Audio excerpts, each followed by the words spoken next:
May be my baby is also happy. കാരണം എല്ലാം പുറത്ത് ഇപ്പൊ കേൾക്കാൻ പറ്റുന്ന രീതിയിൽ ഫുള്ളി ഗ്രോൺ ആണ് ബേബി ഓൾസോ. ദിയ കൃഷ്ണകുമാറിന്റെ ബൊട്ടീക്കിലെ 69 ലക്ഷം രൂപയുടെ സാമ്പത്തിക തട്ടിപ്പുമായി ബന്ധപ്പെട്ട കേസിൽ നിർണായകമായൊരു വഴിത്തിരിവിലേക്ക് പോലീസ് എത്തിയിരിക്കുകയാണ്. ഇതിന്റെ ബാങ്ക് സ്റ്റേറ്റ്മെന്റ് പരിശോധിക്കുന്നതിനിടയിൽ ഈ പണം ഈ ജീവനക്കാർ പിൻവലിച്ചതിന്റെയും അവരുടെ അക്കൌണ്ടുകളിലേക്ക് പണം എത്തിയതിന്റെയും പ്രധാനപ്പെട്ട തെളിവുകൾ പോലീസിനെ കണ്ടെത്തിയിട്ടുണ്ട് എന്നാണ് ഇപ്പോൾ മനസ്സിലാക്കാൻ കഴിയുന്നത്. എന്നോടൊപ്പം ദിയ കൃഷ്ണൻ തന്നെ ചേരുന്നു. ശാരീരികമായി ബുദ്ധിമുട്ടുകൾ നേരിടുന്ന ഒരു സാഹചര്യത്തിലാണെന്നറിയാം. പക്ഷേ നമുക്ക് ഇത് വാർത്തകളിൽ കഴിഞ്ഞ കുറച്ച് ദിവസം നിറഞ്ഞു നിൽക്കുകയാണ്. പോലീസിന്റെ ഒരു അന്വേഷണത്തിൽ നിലവിൽ തൃപ്തരാണോ? എന്താണ് പോലീസിന്റെ നടപടിയോട് പ്രതികരിക്കുന്നത്? ഇതുവരെ അഫ്കോഴ്സ് ഞാൻ തൃപ്തരായാണ് ഇരിക്കുന്നത്. കാരണം ഇന്ന് രാവിലെ എണീക്കുമ്പോഴാണ് പത്രത്തിൽ വന്നൊരു ന്യൂസിന്റെ കാര്യം അമ്മ ഫോർവേഡ് ചെയ്യുന്നത്. കാര്യം എന്റെ ഷോപ്പിൽ ഇന്നലെ പോലീസ് എല്ലാവരും വന്നിട്ടുണ്ടായിരുന്നു. അവരെന്റെ എല്ലാ സ്റ്റേറ്റ്മെന്റും കാര്യങ്ങളും ഒക്കെ അന്വേഷിച്ചായിരുന്നു. വളരെ നല്ല രീതിയിലായിരുന്നു എല്ലാം അവര് ഡീൽ ചെയ്തിരുന്നത്. എല്ലാം ഞാൻ കൊടുത്തിട്ടുണ്ടായിരുന്നു. അപ്പോഴും ഞാൻ പറയുന്ന ഇത്രേ ഉണ്ടായിരുന്നുള്ളൂ, സത്യം ജയിച്ചേ പറ്റത്തുള്ളൂ, എന്നെ നിങ്ങൾ ഹെൽപ്പ് ചെയ്യണം, ഞാനത് പറഞ്ഞിട്ടുണ്ടായിരുന്നു. അപ്പൊ അവരും പറഞ്ഞു നമ്മളെ കൊണ്ട് പറ്റുന്ന ഹെൽപ്പ് നമ്മൾ ചെയ്യാം, നമ്മൾ ആദ്യം ഒന്ന് പരിശോധിക്കട്ടെ. രണ്ടുപേരുടെയും കിട്ടിയിട്ടുണ്ട്, രണ്ടു കൂട്ടരുടെ ഇനി പരിശോധിക്കണം, നാളെ രാവിലെ ആകുമ്പോഴത്തേക്ക് ഒരു ഉത്തരം തരാമെന്നും പറഞ്ഞിട്ടുണ്ടായിരുന്നു.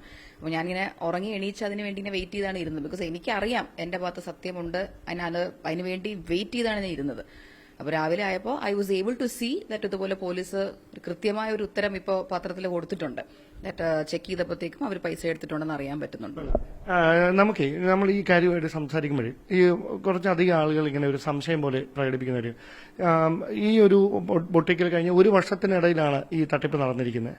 അപ്പം ഇതിലേക്ക് വരുന്ന ഈ QR കോഡാണ് പ്രധാനമായി ഉപയോഗിച്ചിരിക്കുന്നത്. അപ്പൊ ഈ QR കോഡ് മാറ്റിയാൽ ഒരു ട്രാൻസാക്ഷന്റെ ഹിസ്റ്ററിയും നിങ്ങളിലേക്ക് എത്തുന്നില്ല, അതായത് ഒന്നും എത്തുന്നില്ല. അപ്പം സ്വാഭാവികമായിട്ടൊരു സംശയം ഉരുത്തിരിയേണ്ടതാണല്ലോ. പിന്നെ എന്തുകൊണ്ടാണ് ഇത്രയും ഒരു കാലതാമസം ഇത് തിരിച്ചറിയാൻ ഉണ്ടായത് എന്നൊരു സംശയം. അതിന് ദിയയ്ക്ക് എന്ത് മറുപടിയാണ്? ബേസിക്കലി ഒരു ട്രാൻസാക്ഷൻസും എനിക്ക് വന്നില്ല എന്ന് പറയാൻ പറ്റത്തില്ല. അത് ഞാൻ ഓൾറെഡി പറഞ്ഞിട്ടുണ്ടായിരുന്നു. ഈ കുഞ്ഞു കുഞ്ഞു പേയ്മെന്റ്സ് ഇല്ലേ, അതായത് 600 രൂപ 700 രൂപ അങ്ങനെയുള്ള പേയ്മെന്റ്സ് ഒക്കെ ഡെയിലി ഒരു 2-3 കസ്റ്റമേഴ്സിന്റെ കയ്യിൽ നിന്ന് ഇവർ എന്റെ QR കോഡ് തന്നെ കാണിച്ച്, അതായത് ഒറ്റയ്ക്ക് കയറി വരുന്ന കസ്റ്റമേഴ്സ് ഇല്ലേ, അവരിതുപോലെ ചെറിയ പേയ്മെന്റ് വരുന്നവർക്ക് കാണിച്ചു കൊടുക്കും. പക്ഷെ ഒരു 5-6 പേര് നിൽക്കവേ അവരാർക്കും ഈ QR കോഡ് കാണിക്കത്തില്ല. കാരണം ഒരാൾക്ക് കാണിച്ചാൽ മറ്റാൾക്ക് എന്താ കാണിക്കാത്തെന്ന് ഒരാൾ ചോദിക്കും. അതുകൊണ്ട് ഒറ്റ ആൾക്കാർ ചെറിയ പേയ്മെന്റ് ആണ് പേയ്മെന്റ്സ് അവരെനിക്ക് ഭയങ്കര ഇതായിട്ട് തരുമായിരുന്നു. അവരെനിക്കിങ്ങനെ പിച്ച തരുന്നത് പോലെ എനിക്ക് തരുമായിരുന്നു. എന്നിട്ട് ഞാൻ ഫുൾ ടൈം അഫ്കോഴ്സ് ഇവരെ വിശ്വാസം ഉള്ളതുകൊണ്ട് നമ്മൾ ആരും ഒരു വിശ്വസിക്കുന്ന ഒരു സ്ഥലത്ത് ഇങ്ങനെ നമ്മൾ നോക്കിക്കൊണ്ടിരിക്കത്തില്ലല്ലോ. ഞാൻ ഇവർ വരുന്ന ടൈം ശ്രദ്ധിക്കുന്നുണ്ടായിരുന്നു, പോകുന്നത് ശ്രദ്ധിക്കുന്നുണ്ടായിരുന്നു, പിന്നെ ഇടയ്ക്ക് ചില കസ്റ്റമേഴ്സ് വരുന്നതൊക്കെ ഞാൻ ശ്രദ്ധിക്കുന്നുണ്ടായിരുന്നു. പക്ഷെ പേയ്മെന്റ് ചെയ്യുന്ന ആ ഒരു തക്കം വരെ നമ്മളിങ്ങനെ നോക്കിയിരിക്കണമെങ്കിൽ അത് അത്രയ്ക്ക് നമ്മൾ അവിശ്വാസം ചെയ്യുന്ന ഒരാളെ ആയിരിക്കണം. എനിക്ക് അത്രയ്ക്കും ട്രസ്റ്റ് അവരുടെ മേലുണ്ടായിരുന്നു. കാരണം ഒരു വർഷമായിട്ട് അവിടെ നിൽക്കുകയല്ലേ, അത് 3 സ്ത്രീകളാണ്. 3 പേർക്കും എന്റെ ഒരു സിറ്റുവേഷൻ അറിയായിരിക്കും. എനിക്ക് വയ്യ എന്നുള്ളത് ഞാൻ അവരുടെ മുമ്പിൽ വെച്ച് കരഞ്ഞിട്ട് വരെയുണ്ട്.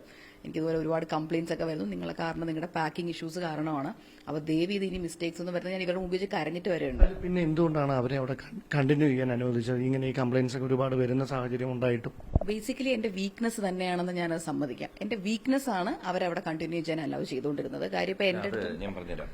ഇവളുടെ ചില വീഡിയോസ് നിങ്ങളും കണ്ടു കാണും. ഇവളുടെ ഈ കല്യാണത്തിന് ശേഷം ഗർഭിണിയാന് ഞാൻ ഇതിനു മുമ്പ് 2-3 തട്ടിപ്പുകൾ വന്നപ്പോൾ ഞാൻ പറഞ്ഞാ ഈ കുട്ടി ആദ്യം ഞാൻ ഇവരെ നിലനിർത്താൻ പറഞ്ഞു, രണ്ടാമത് ഞാൻ പറഞ്ഞു 3-നെയും പറഞ്ഞു വിട്, ഞാൻ വേറെ ആൾക്കാരെ തരാം. എന്നിട്ട് ആ വീഡിയോയിൽ തന്നെ ഈ കഴിഞ്ഞ ദിവസം ഒരു വീഡിയോ കാണുന്നുണ്ട്. ഇവളുടെ ഒരു ഫംഗ്ഷൻ ഇവള് വരുമ്പോൾ അച്ഛാ എന്റെ പിള്ളേരാണെന്ന് പറഞ്ഞ് ഇവരെ പരിചയപ്പെടുത്തുന്നു, ഇവർ കൂടെ വരുന്നു, എന്റെ അടുത്തും സംസാരിക്കുന്നു. അപ്പോൾ ഇത് ഇവളുടെ മാത്രമല്ല, തെറ്റ് എന്റെയും കൂടിയാ. എന്റെ രീതി നിങ്ങൾ ശ്രദ്ധിച്ചാൽ മതി. അത് പൊതുജീവിതത്തിൽ എവിടെയാണെങ്കിലും ആളോ ഇതൊന്നും നോക്കാതെ ശത്രുവിനെ ആണെന്ന് പോലും ഞാൻ തോളി കൈയിട്ട് പോകും. അത് എന്റെയും പണ്ട് തൊട്ടേ വിശ്വാസം എന്നൊരു സ്ഥാനത്തിൽ ജീവിച്ചു. ഞാൻ ഇത്രയും പറഞ്ഞുകൊണ്ട് മാത്രം ചോദിക്കുകയാണ്, നിങ്ങൾ ഇത്രയും ഒരു അടുത്ത് ഇടപഴകിയവരാണ് അവർ, ഒരിക്കലും വിശ്വസിച്ചല്ല ഇങ്ങനൊരു പ്രശ്നം ഉണ്ടാകുമെന്ന്. പക്ഷേ ഇതിലൊരു കോൺസ്പിറസിയുടെ എലമെന്റ് എവിടെയോ ഉണ്ട് എന്ന് സംശയം പുറത്തു നിന്ന് തോന്നുന്ന ഒരു സാഹചര്യമുണ്ട്. അതിന് പിന്നിൽ പോലീസിൽ ആരുടെയും കോൺഷ്യസ് ഇൻവോൾവ്മെന്റ് ആണോ, അതോ അതിനപ്പുറത്തേക്ക് ഒരു പൊളിറ്റിക്കൽ ഇൻവോൾവ്മെന്റ് അങ്ങനെ തോന്നുന്നുണ്ട്? ഞാനൊരു കാര്യം ചോദിക്കട്ടെ, ഇന്നിപ്പത്തെ നിങ്ങൾ കണ്ടു കാണും ശ്രീ കമാൽ പാഷ സാറിന്റെ ഒരു വീഡിയോ കണ്ടു കാണും, ജോർജ് ജോസഫ് സാറിന്റെ വീഡിയോ കണ്ടു കാണും. ഇവർ ഞാനായിട്ടൊന്നും കണ്ടിട്ട് പോലുമില്ല. എന്നിട്ട് പോലും അവർ കൃത്യമായിട്ട് പറയുന്നു ഇതിൽ ഈ കുട്ടികളാണോ ഇവരുടെ പിന്നിൽ ആരെങ്കിലും ഉണ്ടോ, അവർക്ക് പോലും സംശയം തോന്നും. അപ്പൊ എനിക്കും സംശയം തോന്നി തുടങ്ങി. കാരണം ഇതിൽ ആ പോലീസ് ഉദ്യോഗസ്ഥൻ, ഞാൻ പോലീസ് സേനാന്ന് ഒരിക്കലും പറയില്ല, കാരണം പോലീസുകാർക്കെതിരെ എനിക്ക് ഒരിക്കലും ഒന്നും പറയാൻ തോന്നില്ല. എന്തിനാ ആ പോലീസ് ഉദ്യോഗസ്ഥനെ പറ്റി പോലും ഞാൻ പിന്നീട് ആലോചിച്ചു, അദ്ദേഹം ഈ പോലീസുകാരുടെ ഡ്യൂട്ടി എന്ന് വെച്ചാൽ ഭീകരമാണ്. അവർക്ക് ഉറങ്ങാൻ പോലും സമയം കിട്ടില്ല. മേ ബി അന്നത്തെ ദിവസം ഒരു ബാഡ് ഡേ ഇൻ ഓഫീസ് എന്ന് പറഞ്ഞാൽ അദ്ദേഹം ചിലപ്പോൾ തളർന്നു വന്നതായിരിക്കും. അല്ലാതെ എന്നോട് ഒരിക്കലും അദ്ദേഹത്തിന് ദേഷ്യം തോന്നുന്ന കാര്യം പോലും ഇല്ല. പക്ഷെ ഈ കേസ് ആദ്യമേ അന്വേഷിച്ചിരുന്നെങ്കിലുണ്ടല്ലോ, ഈ കോലാഹലങ്ങളൊന്നും വരില്ല. ഈ കുട്ടികൾക്കെതിരെ ഞങ്ങൾ കൊടുത്ത പരാതി ഇട്ടിരുന്നെങ്കിൽ, അന്വേഷിച്ചിരുന്നെങ്കിൽ ഈ ബാങ്ക് സ്റ്റേറ്റ്മെന്റ് എടുക്കുക. ബാങ്ക് സ്റ്റേറ്റ്മെന്റിൽ ഇന്നലെ പറയുന്നുണ്ട് അവർ പണം എടുത്തു എന്ന്. ഇനി അടുത്തത് പണം അവർ പറഞ്ഞിരിക്കുന്നുണ്ട് എന്ന് ഞങ്ങൾ ക്യാഷാക്കി ദിയയ്ക്ക് കൊടുത്തിരിക്കുന്നു. അങ്ങനെ കൊടുക്കണമെങ്കിൽ വിഡ്രോയിൽ വേണം. സ്റ്റേറ്റ്മെന്റിനകത്ത് വിഡ്രോയിൽ വരുമല്ലോ. വന്നാൽ ഞങ്ങൾ പെട്ടല്ലോ, വന്നിട്ടില്ലെങ്കിൽ ആര് പെട്ടു? അവര് പെട്ടു. ഇത്തരം മാത്രം നോക്കിയാൽ മതി. ഞാൻ അതാ ചോദിക്കുന്നത്. സോ നിങ്ങളുടെ ഒരു പൊളിറ്റിക്കൽ ഇമേജ് അല്ലെ സിനിമയിലും സീരിയലും അതെല്ലാം അങ്ങ് മാറ്റി വെച്ച് കഴിഞ്ഞാലും ഒരു സാധാരണ ഒരു പെറ്റീഷൻ ലഭിച്ചാൽ പ്രാഥമികമായിട്ട് ചെയ്യേണ്ട ഒരു നടപടിയാണല്ലോ ഇങ്ങനെ ഒരു പരാതി വരുമ്പോൾ. ഇതിലാണ് ഞങ്ങൾക്ക്. അതുകൊണ്ട് ആ പോലീസ് ഉദ്യോഗസ്ഥൻ എന്റെ അടുത്ത് ഒരു ദേഷ്യം തോന്നേണ്ട കാര്യമില്ല. പിന്നെ നമ്മൾ ആലോചിച്ചിട്ട് രാഷ്ട്രീയപരമായാലും ഉണ്ടോ? അങ്ങനെ ഉണ്ടെങ്കിൽ തന്നെ ഞാൻ അവരോട് എപ്പോഴും പറയാൻ ആഗ്രഹിക്കുന്നത്, ഈ രാഷ്ട്രീയത്തിൽ വന്നപ്പോൾ ഒരിക്കലും ഇലക്ഷൻ നിൽക്കാൻ താല്പര്യമില്ലാത്തൊരു വ്യക്തിയായിരുന്നു ഞാൻ. അങ്ങനെ ഉണ്ടായിരുന്നെങ്കിൽ ഞാൻ ജീവിക്കുന്നതും എന്റെ ഓഫീസും എന്റെ കുടുംബവും എല്ലാം വട്ടിയൂർക്കാവില്ല. അങ്ങനെ ഞാൻ വട്ടിയൂർക്കാവില്ലല്ലോ സ്ഥാനാർത്ഥിയാവേണ്ടത്. ഞാൻ പാർട്ടി എടുത്ത് എനിക്ക് അടുത്ത ഇലക്ഷനിൽ പോലും എനിക്ക് വട്ടിയൂർക്കാവ് വേണമെന്ന് ഞാൻ പാർട്ടി തരും. പക്ഷേ എന്നോട് പറഞ്ഞു സെൻട്രലിൽ പോയി നിൽക്കാൻ. ഞാൻ നിന്നു. ഞാനത് ഇവിടെ ഒന്നും അല്ലാത്ത കൊല്ലത്ത് പോയി നിൽക്കാൻ പറ്റും, നിന്നില്ലേ. എനിക്ക് അതുകൊണ്ട് ഇവരോടൊക്കെ പറയാൻ, എനിക്ക് രാഷ്ട്രീയത്തിൽ ഇലക്ഷൻ നിൽക്കാൻ താല്പര്യമുള്ള ഒരു വ്യക്തിയല്ല. നിങ്ങൾ അങ്ങനെ വല്ല താല്പര്യം ഉണ്ടെങ്കിൽ എനിക്കെതിരെ ഇങ്ങനത്തെ ചാർജ് ഇട്ട് എന്റെ കുടുംബത്തിനെ കൂടി നശിപ്പിക്കാൻ നോക്കരുത്. കാരണം എന്നെ അകറ്റാനാണെങ്കിൽ ഞാനേ അകന്നു കഴിഞ്ഞു. നിങ്ങൾക്കൊന്നും പേടി തോന്നേണ്ട കാര്യമില്ല. അല്ല, താങ്കളുടെ ഈ രാഷ്ട്രീയമായ പശ്ചാത്തലം അല്ലെ അതുമായി ബന്ധപ്പെട്ട കാര്യങ്ങളൊക്കെ മാറ്റി നിർത്തുമ്പോഴും മുഖ്യമന്ത്രിയുടെ ഓഫീസിൽ നിന്ന് വളരെ അനുഭാവപൂർണ്ണമായ ഒരു തീരുമാനം ഈ പരാതിയിൽ ഉണ്ടായി എന്നാണ് നമുക്ക് അറിയാൻ കഴിയുന്നത്. അവിടെ നിങ്ങൾക്ക് തന്ന ഒരു അഷ്വറൻസ് എന്തായിരുന്നു? ഞാൻ അദ്ദേഹത്തിന് അവിടെ അപ്പോയിന്റ്മെന്റ് എടുത്ത് പോകുമ്പോൾ അവിടെ സ്വാഭാവികമായിട്ട് മുഖ്യമന്ത്രി ഇല്ലായിരുന്നു. ശ്രീ പി ശശി, പാർട്ടിയിലെ ഉന്നത നേതാവും അദ്ദേഹത്തിന്റെ പൊളിറ്റിക്കൽ സെക്രട്ടറിയാണ്. വളരെ നല്ല പെരുമാറ്റം. അവരിതൊന്നും ആക്ച്വലി ഇന്നിപ്പോൾ പറയാൻ താല്പര്യമുണ്ടായിട്ടില്ല, ഞാൻ ഇതുവരെ പറഞ്ഞിട്ടില്ലായിരുന്നു. കാരണം ഏത് രാഷ്ട്രീയ പ്രത്യയശാസ്ത്രത്തിൽ വിശ്വസിക്കുന്നവരാണെങ്കിൽ പോലും അത് അവർ ഭരണത്തിലിരിക്കുകയാണ്. ഇത് ആഭ്യന്തരമന്ത്രിയും കൂടിയാണ്. എന്റെ അടുത്ത് അവിടെ ചെല്ലുന്നു, ഇരിക്കാൻ പറയും. ഞാൻ കാര്യങ്ങൾ വിശദീകരിക്കുമ്പോൾ ഓൾറെഡി അദ്ദേഹത്തിനെ എല്ലാം ബ്രീഫ് ചെയ്ത് കൊടുത്തിരിക്കുന്നു. കൃഷ്ണകുമാറിനെയൊക്കെ ഞങ്ങൾക്ക് വലിയ ഇഷ്ടമാണ്, വിശ്വാസമാണ്, കൂടുതലൊന്നും പറയേണ്ട, കൃത്യമായ അന്വേഷണം നടന്നിരിക്കും. അപ്പം ഞാനും പറയുന്നത്, എനിക്ക് എന്റെ ഭാഗം അന്വേഷണം ഒന്നുമല്ല, സുതാര്യമായിട്ടൊരു അന്വേഷണം നടത്തുക. ആരാണോ തെറ്റുകാര് അവർക്ക് ശിക്ഷ വാങ്ങിച്ചു കൊടുക്കുക. അല്ലെങ്കിൽ ഞങ്ങൾക്ക് അനുകൂലമാണെന്നൊന്നും പറയുന്നില്ല. പക്ഷെ അത് ചില സമയങ്ങളിൽ ദൈവത്തിന്റെ അദൃശ്യ കരങ്ങൾ വർക്ക് ചെയ്യും.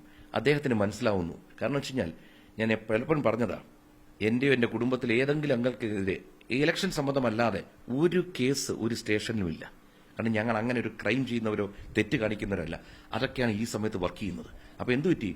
അദ്ദേഹം പറഞ്ഞു മോളുടെ നമ്പർ വിളിക്കാൻ പറഞ്ഞു. ഞാൻ മോളടുത്ത് സംസാരിച്ചു, ഞങ്ങളടുത്തും പറഞ്ഞു ഒരു കാരണവശാലും പിടിക്കേണ്ട, മോള് ഒരു തരത്തിലും ഭയപ്പെടേണ്ട, കൃത്യമായ അന്വേഷണം നടക്കും, അറസ്റ്റും തൽക്കാലം ഒന്നും നടക്കാൻ പോകുന്നില്ല. ഇങ്ങനെ ഒരു സാഹചര്യത്തിൽ ഞാൻ ഉൾപ്പെടെയുള്ള മാധ്യമപ്രവർത്തകർ ഇങ്ങനെ തുടർച്ചയായി ചോദിക്കുമ്പം അത് സ്വാഭാവികമായി ബുദ്ധിമുട്ടുകൾ ഉണ്ടാക്കുന്നുണ്ടായിരിക്കും. പക്ഷേ ഞങ്ങളുടെ ഒരു സാഹചര്യം അറിയാമല്ലോ. അതുകൊണ്ട് ഞാൻ അവസാനമായിട്ട് ഒരു കാര്യം കൂടി ചോദിക്കുകയാണ്. നിലവിൽ ഇതിന് ശേഷം ഈ ഹെൽത്ത് കണ്ടീഷൻ എങ്ങനെയാണ്? ഈ ഒരു ഇഷ്യൂ ഉണ്ടായി, അത് കഴിഞ്ഞിട്ട് നിങ്ങൾ പിന്നെ ഡോക്ടറെ കണ്ടു, കഴിഞ്ഞ ദിവസം ഒരുപാട് ബുദ്ധിമുട്ടുകളൊക്കെ നേരിട്ടു എന്നാണ്. എന്താണ് നിലവിൽ എങ്ങനെയുണ്ട്? ഇപ്പൊ currently I am totally fine. Because ഇപ്പൊ സത്യം പുറത്തു വന്നു തുടങ്ങി. അപ്പൊ അതിന്റേതായ ഒരു സാറ്റിസ്ഫാക്ഷൻ, സന്തോഷവും എന്റെ ബോഡിയിൽ വർക്ക് ആവുമല്ലോ.